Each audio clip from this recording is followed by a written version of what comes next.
Between 1993 and 1998, some people in Scole, Norfolk, England, undertook experiments in psychical research which included senior scientists, electrical engineers, astrophysicists, criminologists, psychologists and mathematicians who witnessed over a 5-year period proof that was life after death. What they encountered in that 5-year period was absolutely astounding.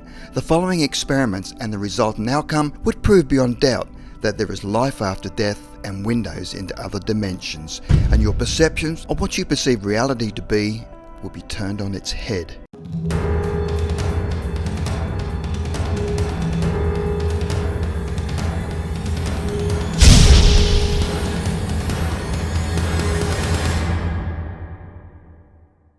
Number 6. The Scole Experiment Group.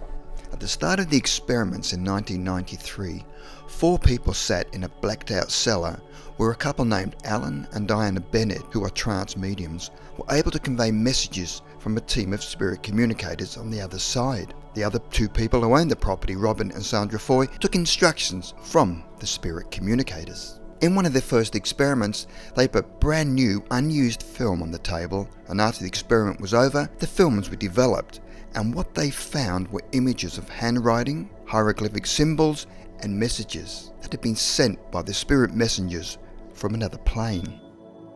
Number 5. The Gatekeeper. Diana, the trance medium, said that all of her communications came through Manu, who was the gatekeeper between the dimensions, and she said that he represents many thousands of minds from many other realms of existence. He said that our plan is to pioneer important methods of communication between the dimensions using energy. He presented them with a gift from the spirit team, and with that there was a loud thud on the table, and after turning on the lights, they found a Churchill crowned coin in mint condition that the spirit team had been able to apport or send from the other side. Number 4. The Spirit Team. Other than Manu the Gatekeeper, the Spirit Team were made up of John Paxton, who had lived in the 13th century, Patrick McKenna, who had been an Irish priest that had died in 1942, Raji, who had been in the Indian military, Emily Bradshaw, an Oxford-educated woman who had lived in the 19th century and had been involved in charity work, and Edward Matthews, who was killed during World War I, plus 4 scientific people. William, a photographer from the late 19th century, Albert, who had been a scientist, Joseph, who had been a noted scientist, and Edwin, who had a medical degree from Edinburgh University. Number 3. Spiritual Gifts.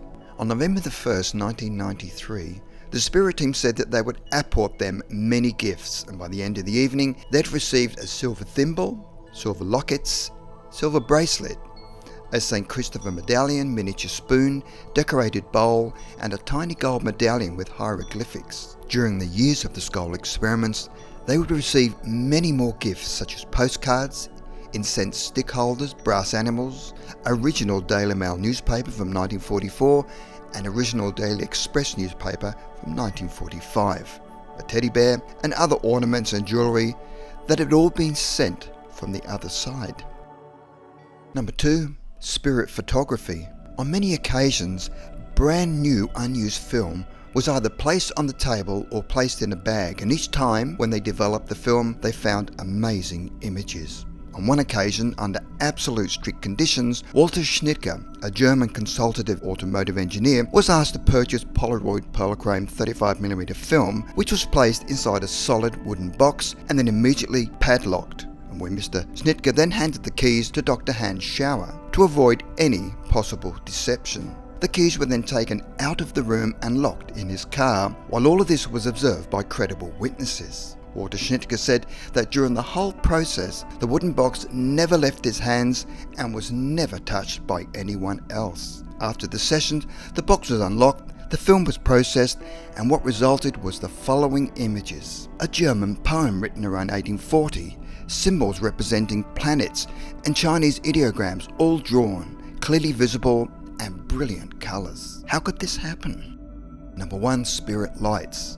Remembering that all sessions were done in total darkness, and on occasions the spirit team would put on a light display where sudden flashes of light were seen, and then a short while later a glass dome on the table lit up, and where a full-size materialised face and hand were illuminated by the light.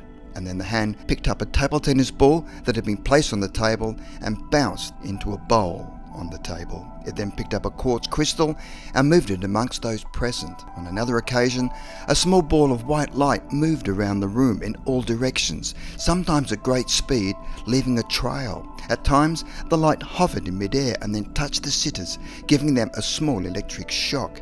And on occasions, the light would actually go through their bodies. One of the visitors said that he had no explanation for this phenomenon and was certain that it was controlled and produced by spirit and defied any conjurer to produce it. What I have just read out are just a few of the amazing results that were experienced amongst many reputable people and goes way beyond mere party tricks. The experiments were also carried out in other countries with similar results, with airports, amazing photography and light displays, all using trance mediums and the spirit team.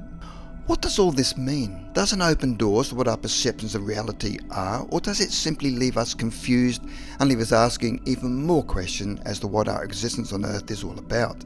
If this intrigues you as much as it did me, there is a book called The Scole Experiment and other video interviews of the people involved in this project online.